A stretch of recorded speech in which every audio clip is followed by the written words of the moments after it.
Hello business owner, welcome to retail master billing software. ఈరోజు మనం fertilisers మరియు seeds billing software లోపల కస్టమర్ని ఎలా యాడ్ చేయాలో చూద్దాం. ముందుగా సాఫ్ట్వేర్లోకి లాగిన్ అవ్వగానే ఇలా మీకు ఒక మెయిన్ స్క్రీన్ కనబడుతుంది. ఈ మెయిన్ స్క్రీన్లో కింద భాగంలో మీకు మీ కంపెనీ ఫామ్ డీటెయిల్స్ మొత్తం ఇక్కడ కనబడుతూ ఉంటాయి. దాని పక్కనే వచ్చేసి ఒక డాష్ బోర్డ్ ఉంటుంది.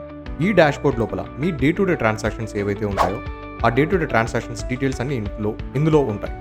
ఉదాహరణకి total income, total sales, total purchase వంటి డీటెయిల్స్ అన్నీ మీకు మెయిన్ స్క్రీన్ పైన కనబడుతూనే ఉంటాయి. ఇందులో వచ్చేసి ఇప్పుడు మనం కస్టమర్ని ఎలా యాడ్ చేయాలో చూద్దాం. ముందుగా కస్టమర్ని యాడ్ చేయడానికి రైట్ సైడ్లో కొన్ని క్విక్ బటన్స్ ఉన్నాయి. ఈ క్విక్ బటన్స్ లోపల ఇక్కడ కస్టమర్ అనేసి ఒక బటన్ ఉంది. ఈ బటన్ని ప్రెస్ చేయొచ్చు, లేకపోతే కీబోర్డ్ లోపల F5 షార్ట్ కట్ ప్రెస్ చేసినా కూడా మీకు ఈ విధంగా కస్టమర్ ఫామ్ అనేసి ఓపెన్ అయిపోతుంది. ఈ కస్టమర్ ఫామ్లో నేను ఇప్పుడు ఒక కస్టమర్ని యాడ్ చేస్తున్నాను. ఉదాహరణకి రమేష్ అనే ఒక కస్టమర్ని నేను యాడ్ చేస్తున్నాను.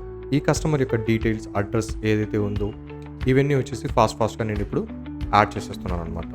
ఒకవేళ మీరు B2B బిజినెస్ కనుక చేస్తూ ఉంటే ఇందులో మీరు కస్టమర్ GST డీటెయిల్స్ కూడా ఎంటర్ చేయొచ్చు.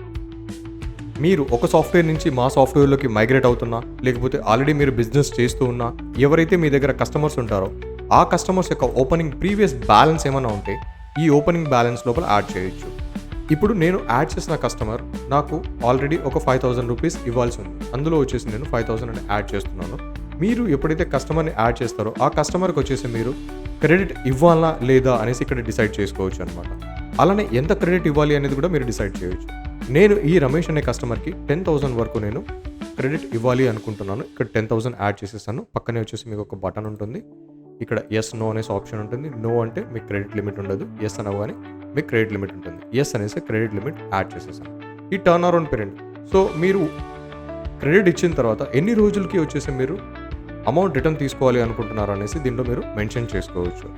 నేను ఇక్కడ 60 డేస్ అనేసి మెన్షన్ చేస్తున్నాను. ఈ కస్టమర్ని నేను సేవ్ చేస్తున్నాను. ఇక్కడ ఏదైతే సేవ్ బటన్ ఉందో సేవ్ బటన్ ప్రెస్ చేయగానే ఇక్కడ మీరు చూడొచ్చు కస్టమర్ ఇస్ సక్సెస్ఫుల్లీ సేవ్డ్ అనేసి ఒక మెసేజ్ వచ్చేసి, సో కస్టమర్ సేవ్ అయిపోయాడు. ఇప్పుడు సేల్ ప్యానల్లోకి వెళ్ళి ఈ సేల్ ప్యానల్ లోపల వచ్చేసి మీరు హోల్సేల్ మరియు రీటైల్ బిల్లింగ్ రెండు వచ్చేసి ఒకటే ప్యానల్లో చేయొచ్చు. రీటైల్ బిల్లింగ్ కావచ్చు, హోల్సేల్ బిల్లింగ్ కావచ్చు, ఒకటే ప్యానల్లో చేయొచ్చు. అలానే ఇందులో వచ్చేసి మీరు డిఫరెంట్ టైప్స్ ఆఫ్ బిల్లింగ్ చేయొచ్చు. GST బిల్లింగ్ కావచ్చు, నాన్ GST కావచ్చు, B2B కావచ్చు, B2C కావచ్చు, అన్నీ ఒకటే ప్యానల్లో చేయొచ్చు. నేను ఇందాక సేవ్ చేసిన కస్టమర్ రమేష్ అనే కస్టమర్ని ఇక్కడ సెలెక్ట్ చేసుకుంటున్నాను.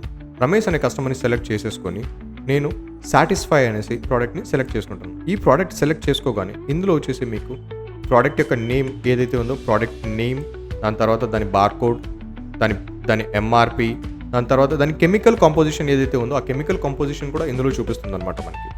సో ఈ ప్రోడక్ట్ని నేను ఒక 10 ప్రోడక్ట్స్ తీసేసుకుంటున్నాను. 10 ప్రోడక్ట్స్ తీసేసుకొని యాడ్ చేస్తున్నాను అనమాట. కార్ట్కి యాడ్ చేసేసాను. యాడ్ చేసేసి క్రెడిట్ ఆప్షన్స్లోకి వెళ్ళిపోయి ఈ కస్టమర్కి మళ్ళీ నేను క్రెడిట్ ఇస్తున్నాను అనమాట. 30 డేస్ కోసం క్రెడిట్ ఇచ్చేసి సేవ్ చేస్తున్నాను. సేవ్ చేయగానే మీకు ఒక బిల్లో వచ్చేసి ఈ విధంగా వస్తుంది. ఒకసారి నేను జూమ్ చేస్తాను. పైన వచ్చేసి ఫామ్ నేమ్ అనేసి యాజ్ పర్ ద లా వస్తుంది. దాని తర్వాత వచ్చేసి మీకు మీ ఫామ్ నేమ్, మీ లైసెన్సెస్ ఏమైనా ఉంటే, మీ కాంటాక్ట్ నెంబర్, మీ లైసెన్సెస్ ఏమైనా ఉంటే ఇందులో మీరు యాడ్ చేసుకోవచ్చు. మీ GST బిల్ నెంబర్, తర్వాత వచ్చేసి మీ యొక్క కస్టమర్ యొక్క details, customer name, customer mobile number, customer Aadhaar number, customer total మనకి ఇవ్వాల్సిన బ్యాలెన్స్ కూడా ఇందులో చూపిస్తున్నాను. ఫస్ట్ వచ్చేసి 5,000 రూపీస్ ఇవ్వాలి. ఈ బిల్లు కాను 3,900 ఇవ్వాలి. అంటే టోటల్ బ్యాలెన్స్ వచ్చేసి ఆ కస్టమర్ మీకు 8,900 రూపీస్ ఇవ్వాలి. ఇప్పుడు మనకి ఏ కస్టమర్స్ ఎంతెంత అమౌంట్ ఇవ్వాలి అనేది ఎలా చెక్ చేయాలో చూద్దాము. దీని కొరకు ఒకసారి మీరు రిపోర్ట్స్లోకి వెళ్ళండి. రిపోర్ట్స్లోకి వెళ్ళి లెడ్జర్స్లోకి వెళ్ళి కస్టమర్ లెడ్జర్స్ అనేసి ఉంటుంది. దీనిపైన మీరు కస్టమర్స్ని సెలెక్ట్ చేసుకోవచ్చు. ఇక్కడ నా దగ్గర చాలా కస్టమర్స్ ఉన్నారు. ఈ కస్టమర్స్ లోపల ఇందాక నేను ఏదైతే కస్టమర్కి బిల్లింగ్ చేశానో రమేష్ అనేసి ఈ కస్టమర్ని నేను సెలెక్ట్ చేసుకుంటున్నాను. సెలెక్ట్ చేసేసుకొని మీకు ఏ డేట్ నుంచి ఏ డేట్ వరకు ఇన్వాయిస్ కావాలి అనేది కూడా మీరు ఇక్కడ సెలెక్ట్ చేసుకోవచ్చు. సో సెలెక్ట్ చేసేసుకొని నేను వ్యూ రిపోర్ట్ అనేసి ప్రెస్ చేస్తున్నాను.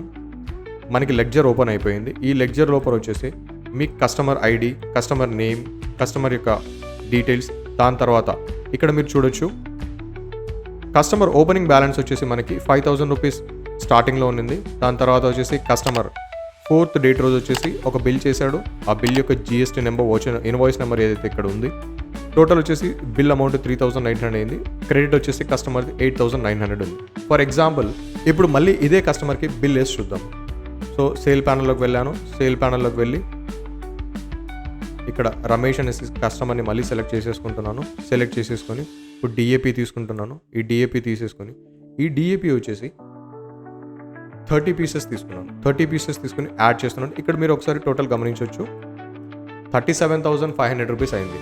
నేను ఈ కస్టమర్కి లిమిట్ పెట్టింది కేవలం 10,000 రూపీసే అనమాట. ఇప్పుడు ఆల్రెడీ అతనికి 8,900 రూపీస్ క్రెడిట్ అయిపోయింది. నెక్స్ట్ క్రెడిట్ ఆప్షన్స్లోకి వెళ్ళి క్రెడిట్ తీసేసుకొని యాడ్ చేసుకొని సేవ్ చేయడానికి వెళ్తాను. ఎప్పుడైతే సేవ్ చేయడానికి వెళ్తున్నానో ఇక్కడ చూడండి, customer credit limit is exceeded అనేసి వచ్చేసింది. అంటే మీరు ఆ కస్టమర్కి సెట్ చేసిన క్రెడిట్ లిమిట్ కంటే ఎప్పుడైతే అమౌంట్ ఎక్కువ అయిపోతుందో ఆటోమేటిక్గా వచ్చేసి ఆ బిల్లింగ్ జరగనివ్వదు అనమాట. బిల్లింగ్ జరగకుండా ఆపేస్తుంది. ఇప్పుడు ఈ కస్టమర్ వచ్చేసి మీకు పేమెంట్ చేయడానికి వచ్చాడు. అతనికి పేమెంట్ తీసేసుకొని అతను రెసిప్ట్ ఎలా జనరేట్ చేద్దామని చూద్దాం. రెసిప్ట్ జనరేట్ చేయడానికి ట్రాన్సాక్షన్స్లోకి వెళ్ళండి. రిసిప్ట్ ఫ్రమ్ ద కస్టమర్ అనేసి ఉంటుంది. ఈ ఆప్షన్ సెలెక్ట్ చేయండి. ఆప్షన్ సెలెక్ట్ చేయగానే కస్టమర్స్, మనం ఏ కస్టమర్కి అయితే బిల్ జనరేట్ చేయాలి అనుకుంటున్నామో ఆ కస్టమర్ని సెలెక్ట్ చేసేసుకున్నాను. ఆ కస్టమర్ ట్రాన్సాక్షన్స్ కూడా మీకు ఇక్కడ చూపిస్తూ ఉంటుంది. ఫస్ట్ వచ్చేసి ఓపెనింగ్ బ్యాలెన్స్ 5,000 లెడ్జర్లో ఏదైతే చూపిస్తుందో అలానే ఇందులో కూడా చూపిస్తుంది అనమాట. 5,000 రూపీస్, దాని తర్వాత సేల్ తీస్తున్నాడు 3,000 రూపీస్. ఇందులో మీరు కస్టమర్ మోడ్ ఆఫ్ పేమెంట్ కూడా సెలెక్ట్ చేసుకోవచ్చు. దానికి మేము డిఫరెంట్ పేమెంట్స్ ఇచ్చాము. లైక్ చెక్ వైస్ కావచ్చు, ఆన్లైన్ ట్రాన్స్ఫర్ కావచ్చు, ఫోన్పే కావచ్చు, గూగుల్ పే కావచ్చు. ఫర్ ఎగ్జాంపుల్ ఈ కస్టమర్ క్యాష్గా వచ్చేసి ఇప్పుడు నాకు 8,000 రూపీస్ నాకు అమౌంట్ పే చేస్తున్నాడు. సో 8,000 అని వచ్చేసింది. సేవ్ అని ప్రింట్ ఇస్తున్నాను. ఇక్కడ చూడండి, ఈ ఫర్టిలైజర్ నేమ్ పైన 8,000 రూపీస్ అతను పేమెంట్ తీసుకున్నారు అనేసి ఇందులో వచ్చేసింది. ఇప్పుడు మనం ఒకసారి సేల్ ప్యానల్ని గమనిద్దాం. సేల్ ప్యానల్ని గమనించి స్టార్టింగ్లో అయితే ఇక్కడ సేల్ ప్యానల్లో వచ్చేసి కంప్లీట్లీ జీరో ఉన్నాయి. ఇప్పుడు ట్రాన్సాక్షన్స్ జరిగాయి కాబట్టి 2 days టోటల్ సేల్ చూడండి 3,900 రూపీస్ అయింది. కానీ నాకు టోటల్ రిసిప్ట్స్ వచ్చేసి 8,000 రూపీస్ అనేసి వచ్చేసింది. ఎందుకు అంటే నేను అతని కస్టమర్ దగ్గర 8,000 రూపీస్ పేమెంట్ తీసుకున్నాను కాబట్టి, బిఫోర్ పేమెంట్ తీసుకున్నాను కాబట్టి. ఇప్పుడు లెడ్జర్ ఒకసారి ఎలా ఉంటుందో ఒకసారి చూద్దాము. రిపోర్ట్స్లోకి వెళ్ళి లెడ్జర్స్లోకి వెళ్దాము. లెడ్జర్స్లోకి వెళ్ళి కస్టమర్ లెడ్జర్లోకి వెళ్ళి రమేష్ అనే కస్టమర్ని నేను సెలెక్ట్ చేసుకుంటున్నాను. ఇతని రిపోర్ట్ ఒకసారి చెక్ చేద్దాం.